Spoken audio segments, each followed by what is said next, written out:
todos sabemos sobre la riqueza cultural que se ha heredado de Roma hasta la actualidad.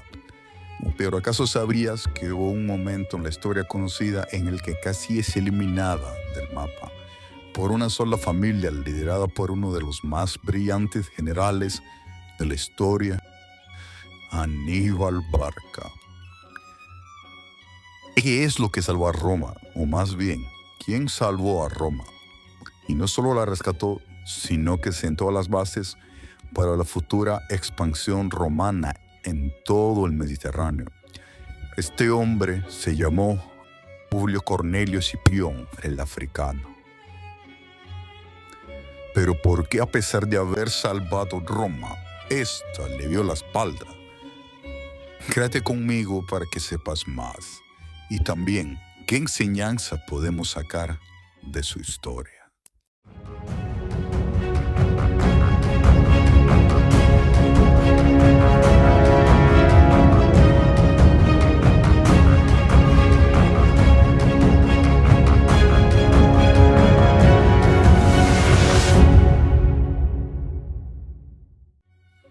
Tras la Primera Guerra Púnica, Cartago, para recuperarse de las pérdidas y pagar los atributos que Roma le había impuesto, orientó sus intereses hacia Iberia, la actual España. Partidario de esta política expansionista era Amílcar Barca, el cual invadió Sagunto, que era una ciudad aliada de Roma, y fue atacada por Cartago, lo que detonó en la declaración de guerra por parte de Roma. Cartago fundó en el 237 una importante ciudad a la que dio el nombre de Cartago Nova. 2 años después nace Publio Cornelio Escipión, conocido como el Africano. Este perteneció a una prominente familia de la clase alta de Roma y desde joven demostró un gran potencial. Fue educado en los principios de virtud y liderazgo. Además, este mismo también creía que era favorecido por los dioses, por lo que decidió llevar una vida ejemplar, siendo en muchas ocasiones piadoso. A partir del año 221, el hijo de Amílcar, Aníbal, dirigió la conquista de algunas tribus y ciudades ibéricas. Según el historiador griego Polibio, Aníbal cruzó los Alpes con elefantes y avanzaba rápidamente hacia Italia. Aníbal continuó avanzando hasta que en el 218 llegó a Tesino, donde se topó con algunas legiones de Roma. Aníbal lideró al ejército cartaginés y obtuvo una aplastante victoria. Durante la lucha, el padre de Escipión, el africano, resultó herido. Entonces Escipión ordenó a sus hombres que le siguiesen para rescatarlo. Viéndolos dudosos, cabalgó él solo hacia su padre y lo rescató, haciendo avergonzar a los soldados que no tuvieron más opción que seguirlo. Tras estas graves derrotas, los romanos nombraron dictador a Fabio Máximo, cónsul de Roma en aquel entonces, ya que evitaba combatir en campo abierto a Aníbal, lo que terminó irritando al propio Senado romano. Cuando acabó su mandato, los cónsules que le sucedieron abandonaron aquella prudente táctica y enfrentaron a Aníbal abiertamente en la batalla de Canas. En esta contienda, que tuvo lugar en el 216 a.C., fueron enviados 2 ejércitos a cargo de los cónsules Emilio Paulo y Terencio Varón para hacer frente a Aníbal. Ambos ejércitos fueron eliminados, lo que significó una humillante derrota para Roma. Pero Escipión, ya con 20 años, pudo sobrevivir y se destacó luego de la derrota, cuando algunos patricios romanos, totalmente desalentados y viendo un futuro sombrío para Roma, quisieron desertar. Al enterarse, Escipión interrumpió en aquella junta e instó a usar esa energía por el bien de Roma. Les obligó a jurar lealtad a su patria bajo la pena de matar a quien no lo hiciera. Todos lo hicieron, temerosos y avergonzados por su comportamiento. Mientras esto pasaba en Canas, la situación llegó a su punto crítico cuando los ejércitos romanos enviados por el Senado a Hispania con el objetivo de acabar con las bases cartaginesas en aquella región, fueron aniquilados por Asdrúbal Barca, hermano de Aníbal. Muriendo en dichos combates Publio y Neo Cornelio Escipión, padre y tío respectivamente de Escipión el africano. Tras esta victoria en Hispania, Aníbal por su parte seguía avanzando rápidamente hasta llegar a Capua. Aníbal pudo haber atacado, puesto que en Italia ya no había ejércitos que pudieran oponerse a él, pero no lo hizo.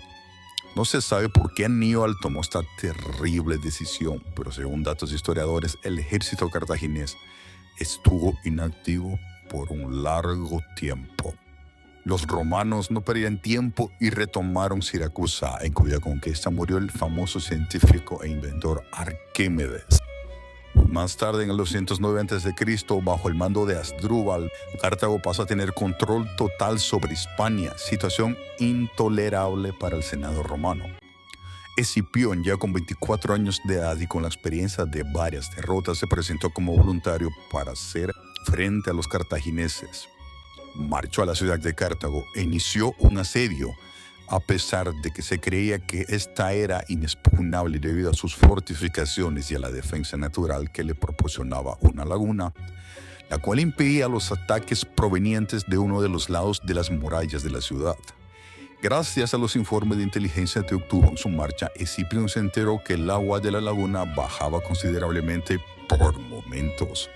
Escipión confió en que las defensas de la ciudad se concentrarían en el ataque de la puerta frontal y envió una columna de 500 soldados a través de estas aguas poco profundas, los cuales abrieron una brecha en las murallas y tomaron la ciudad. Un año después, Escipión le solicitó al Senado romano que le proporcionara recursos y un ejército para marchar sobre la ciudad de Cartago. Creyendo, lógicamente, que si Cartago se encontrara amenazado, Aníbal regresaría y abandonaría Italia. En el 208, en la batalla de Baecula, Escipión derrotó a los ejércitos de Asdrúbal y lo obligó a abandonar el campo de batalla. Este pudo huir por unos días, pero poco después fue capturado y asesinado.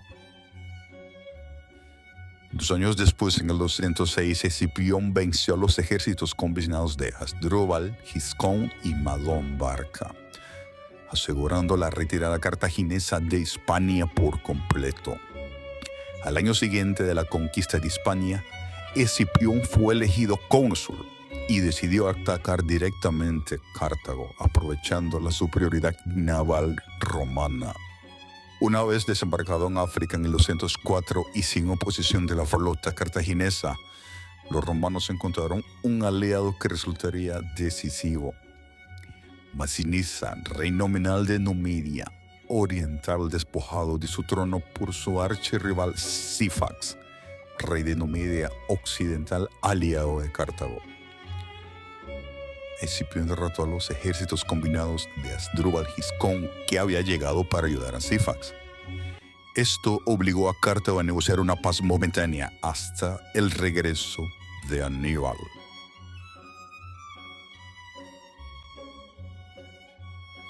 Ya para los 202 a.C. se dio lugar a la batalla final, la batalla de Zama. Escipión enfrentó y derrotó a Aníbal, marcando el final de la Segunda Guerra Púnica. La victoria se debió en gran medida a la superioridad en caballería y a la alianza con Masinisa. En la batalla de Zama, 50 millas al sur de Cartago, Escipión derrotó a Aníbal y fue la única batalla que éste perdió. Escipión había estudiado extensamente las tácticas de Aníbal y las conocía muy bien. Cuando Aníbal envió a sus elefantes a cargar contra las filas romanas, Escipión reveló una formación en columnas que les permitió a estos animales pasar por los callejones abiertos que dejaban los soldados sin generar ningún daño. Además, ordenó a sus músicos que hicieran sonar los cuernos y golpearan los tambores con tanta vehemencia que los elefantes se alarmaron y corrieron en la dirección contraria, aplastando a las tropas de Aníbal. Aníbal alcanzó huir a Cartago e instó a la ciudad a que se rindiera. Como resultado de la derrota en Zama, Cartago tuvo que aceptar duras condiciones de paz impuestas por Roma.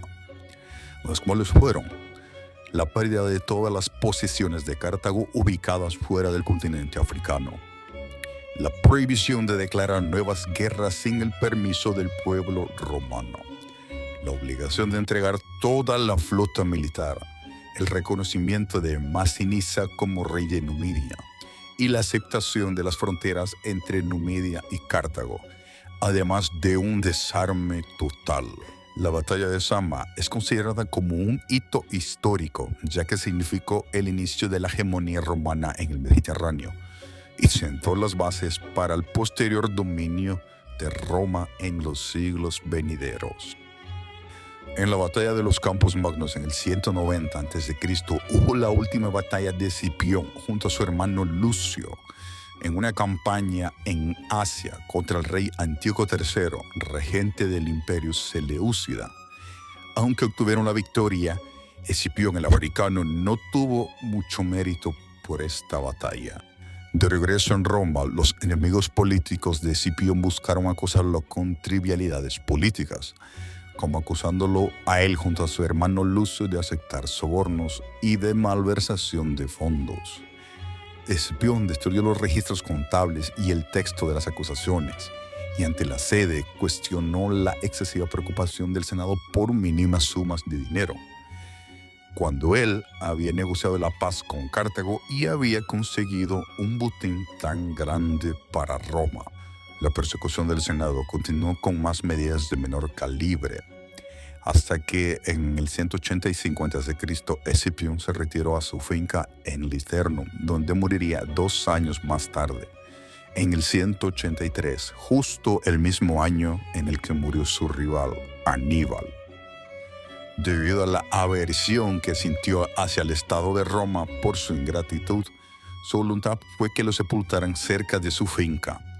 Según algunos escritores, en su epitafio se leía: «Patria ingrata, ni siquiera posees mis huesos». ¿Qué podemos aprender de esta historia?